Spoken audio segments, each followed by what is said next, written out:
The key card failed twice before Claire Whitmore understood it wasn't a battery problem.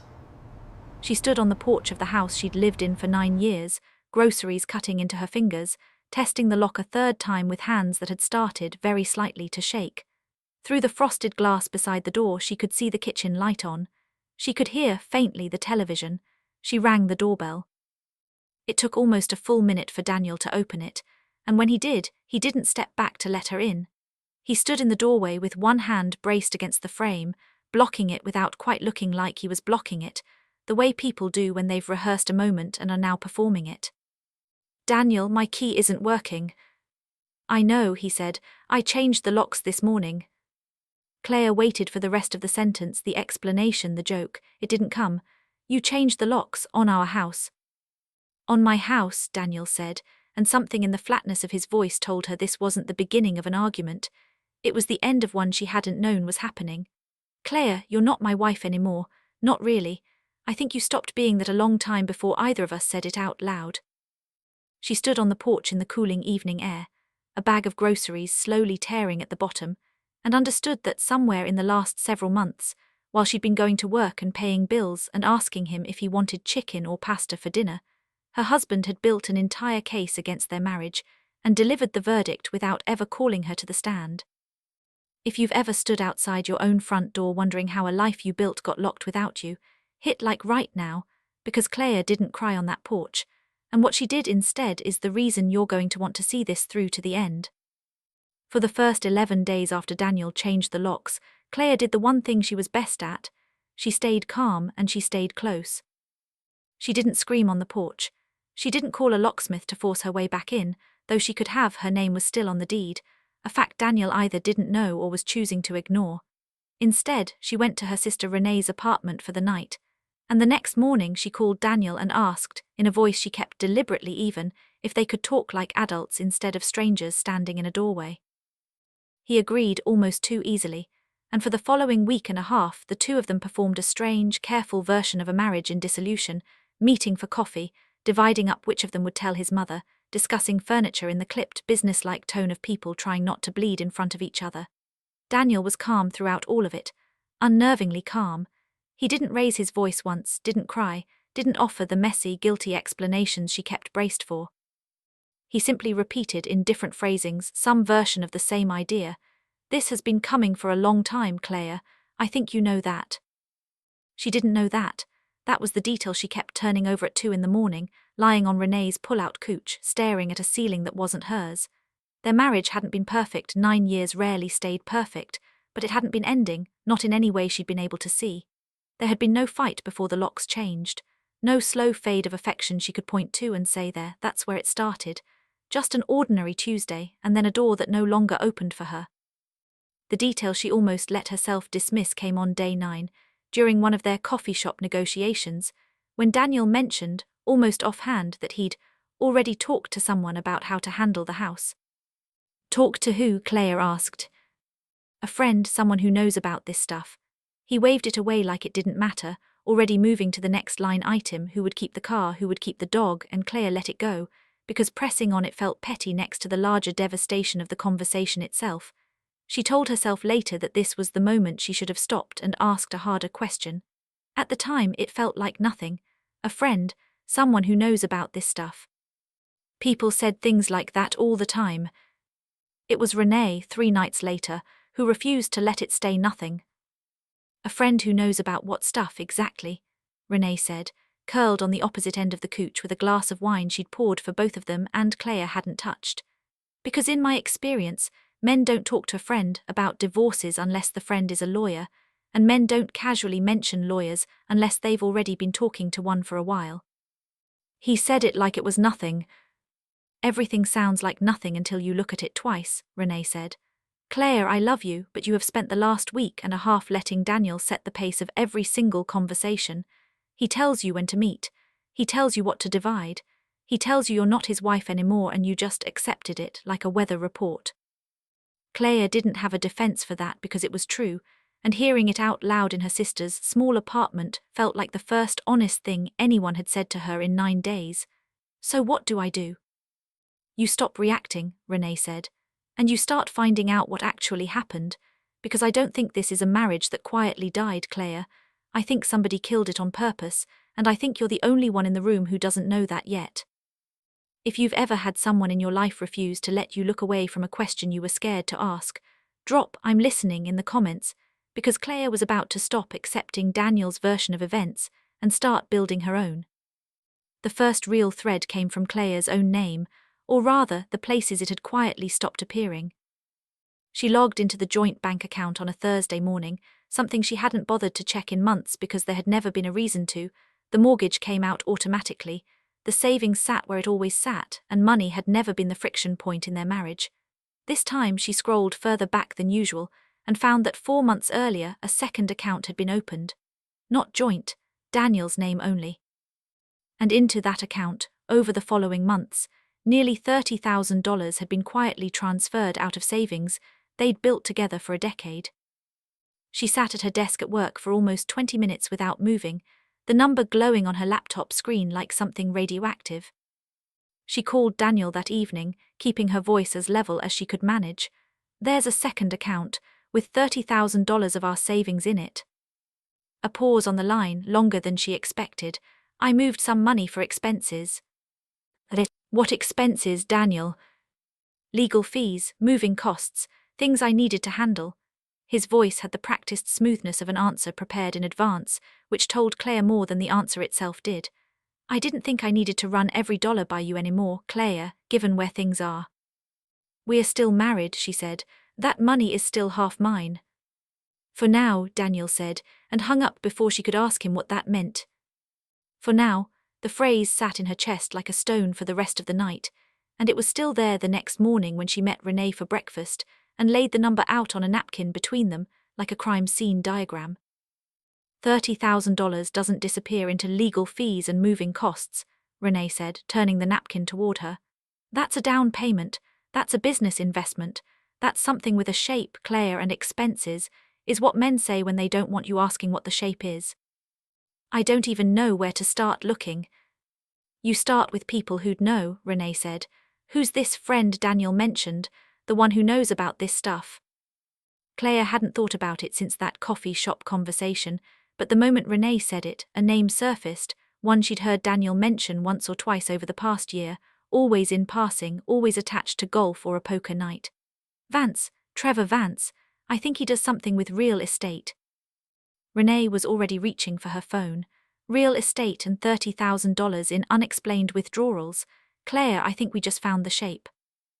It took 2 days of careful, quiet searching, a mix of public property records, a half-remembered conversation with a neighbor, and one deeply uncomfortable phone call to a mutual acquaintance who still liked Claire more than she liked keeping secrets, before the picture started to resolve.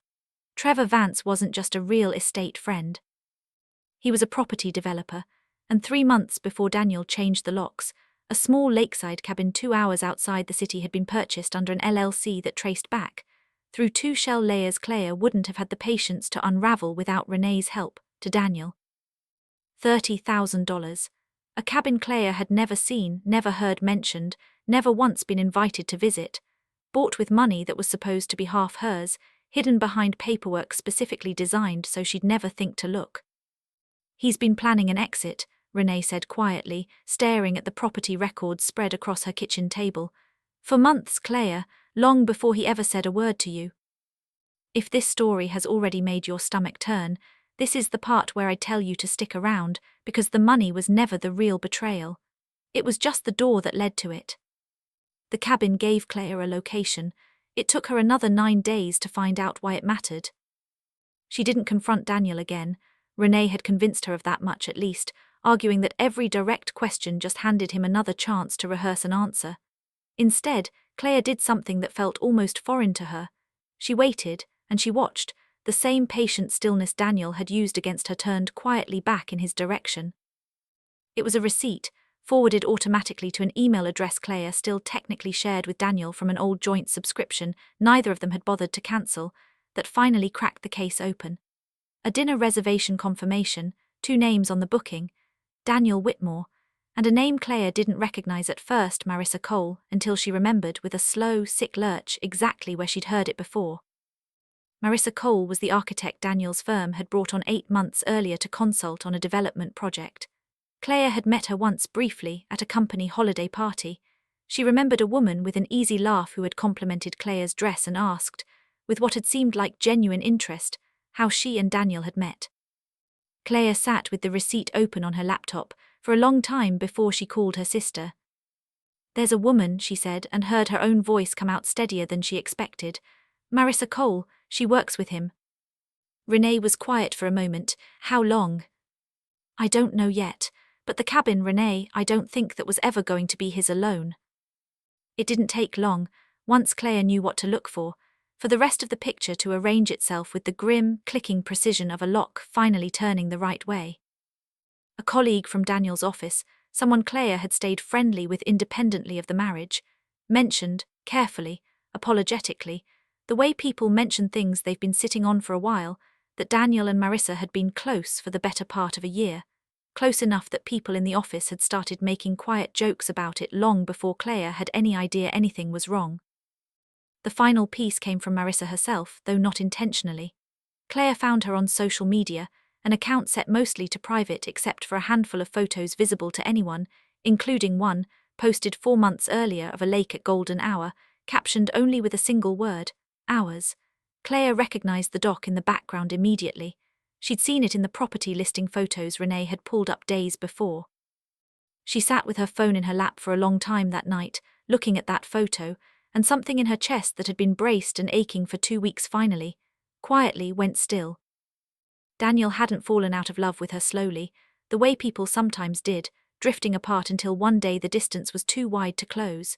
He had built an entire second life, a woman, a cabin, a private account funded by money that was half hers, and once it was fully constructed, he had come home on an ordinary Tuesday and changed the locks, framing an affair as an ending she'd somehow failed to see coming.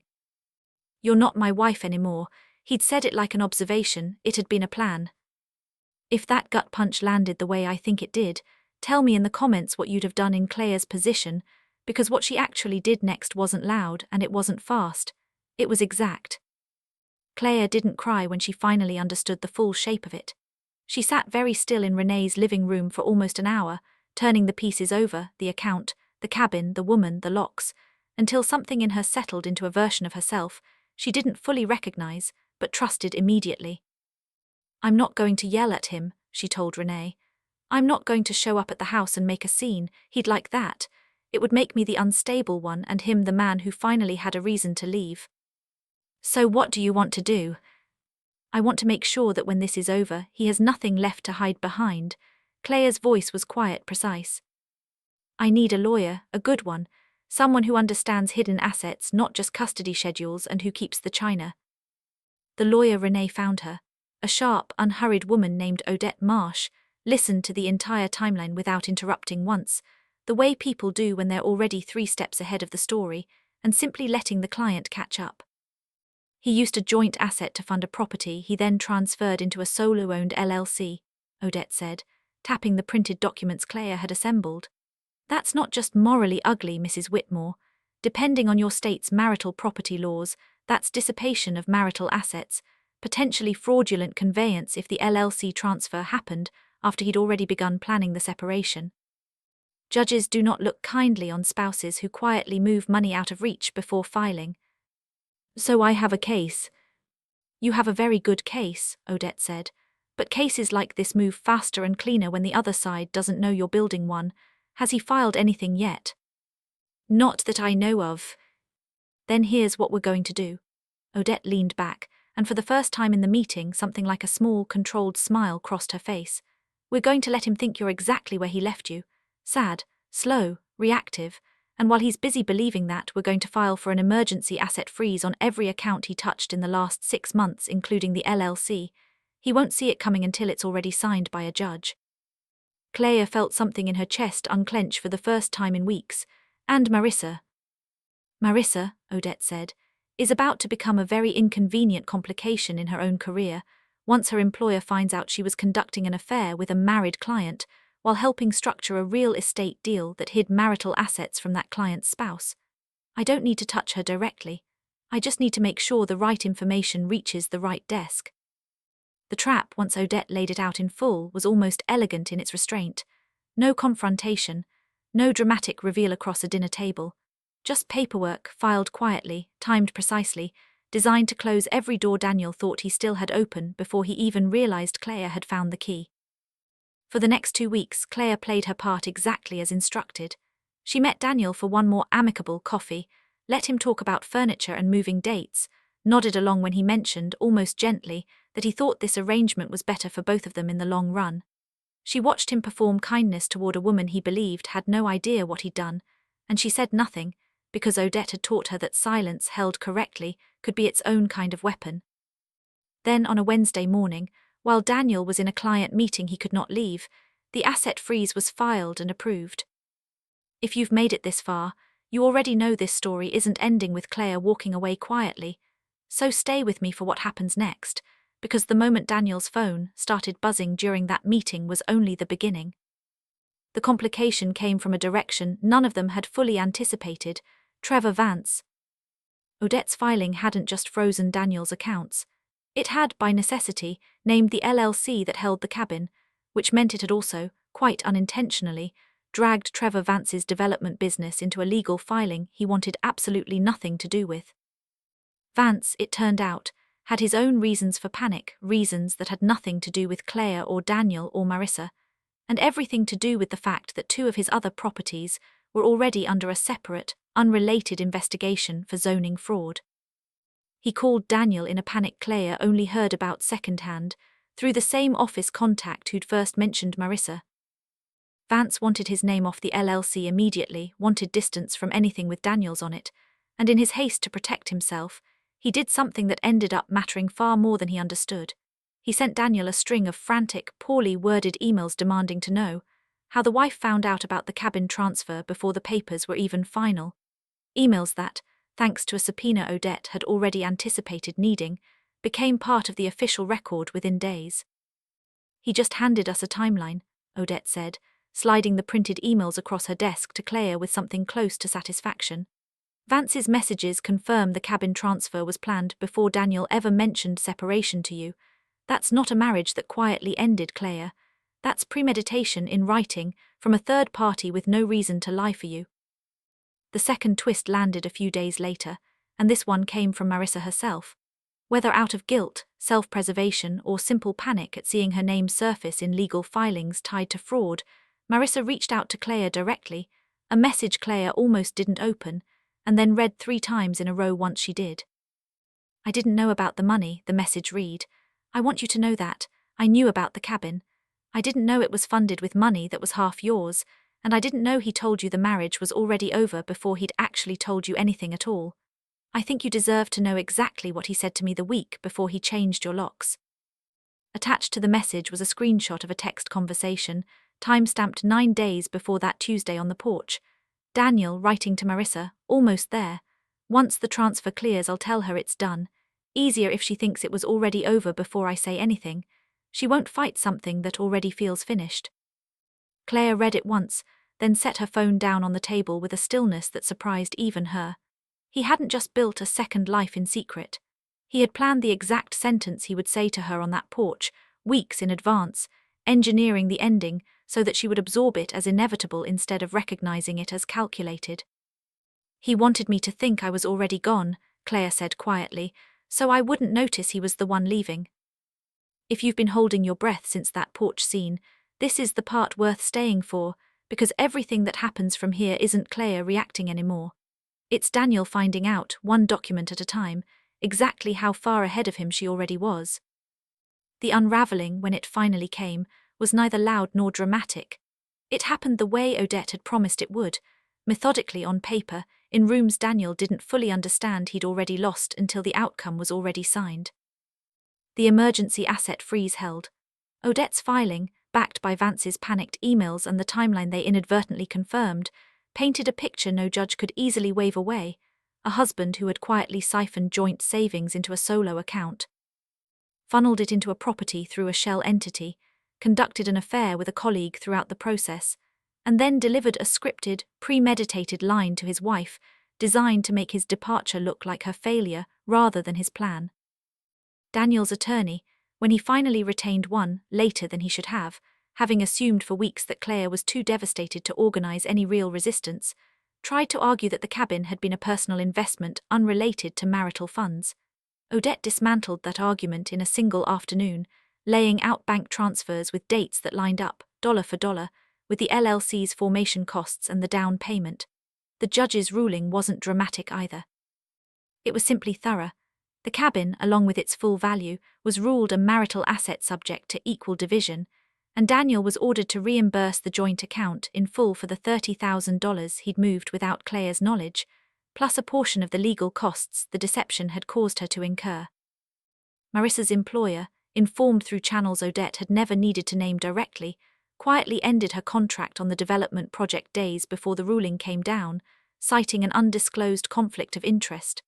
Claire heard, secondhand, that Marissa had moved to another firm entirely within a month, in a city 2 states away, and never contacted her again.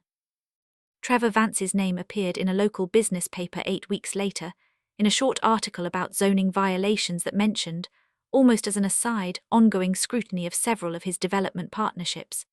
Claire read the article once, standing in her new kitchen with a cup of coffee in hand, and felt nothing sharper than a distant, passing acknowledgement that some doors close on their own once you stop holding them open. She never confronted Daniel the way she once imagined she might, back on that porch with the groceries cutting into her fingers. There was no final speech, no dramatic unmasking across a table. The last time she saw him was in a conference room, both of them flanked by attorneys, signing documents that divided a life he had spent months quietly dismantling in secret, believing the whole time that she would never look closely enough to notice. He didn't look at her when he signed his name. She didn't need him to. On a quiet evening some months later, Claire stood in the doorway of a small house she'd bought entirely on her own, key in hand, and let herself in without hesitation, without a single lock that didn't belong to her. She set her bag down on the counter, poured a glass of water, and stood for a moment in the ordinary hush of a home that owed nothing to anyone else's version of how her story was supposed to end. If this story stayed with you the way I think it did, that's your cue. Hit like. Tell me in the comments what moment made you realize Claire had already won. And subscribe if you want to be here for the next person who finds out, the hard way, that being underestimated is not the same as being finished.